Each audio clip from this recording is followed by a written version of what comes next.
შესაძლებელია თუ არა მალთაშუა დისკის თიაქრის მკურნალობა ქირურგიული ჩარევის გარეშე.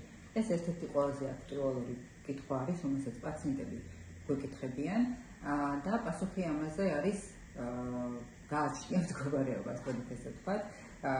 თუ გვაქვს საქმე თიაქართან, რომელიც არის დაახლოებით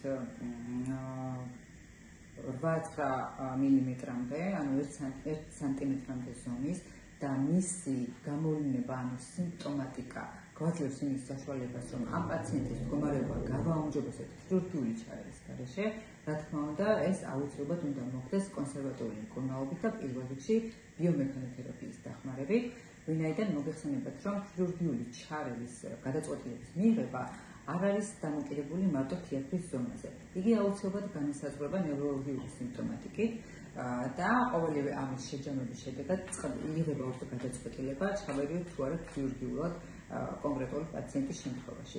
არის შემთხვევები, როდესაც სამწუხაროდ ქირურგიული ჩარევას გვერდს ვერ ავუვლით, მაგრამ უმეტეს შემთხვევაში დაახლოებით 80-95% შემთხვევაში პაციენტებს, ვისაც უკვე დადგენილი აქვთ მალთაშუა დისკის თიაქარი, მისი მართვა და ტკივილების ასე ვთქვათ აღმოფხვრა შესაძლებელი არის ბიომექანოთერაპიის დახმარებით, რომელსაც გთავაზობთ სამკურნალო ცენტრის სიმეტრია და თუ თქვენ დაგისვეს უკვე მალთაშუა დისკის თიაქარი, გააქვთ შესაბამისი კვლევა ხელთ, აუცილებლად დასვით პლუსი კომენტარებში, მოგზავნით კონსულტაციაზე, წამოიღეთ თქვენი გამოკვლევის პასუხი და ბიომექანოთერაპიის დახმარებით ჩვენ აუცილებლად დაგეხმარებით ამ ტკივილებისგან გათავისუფლებაში და მალთაშუა დისკის თიაქრის პროცესის მართვაში, რათა არ პროგრესირდეს რიგი და არ გახდეს აუცილებელი ქირურგიული ჩარევა.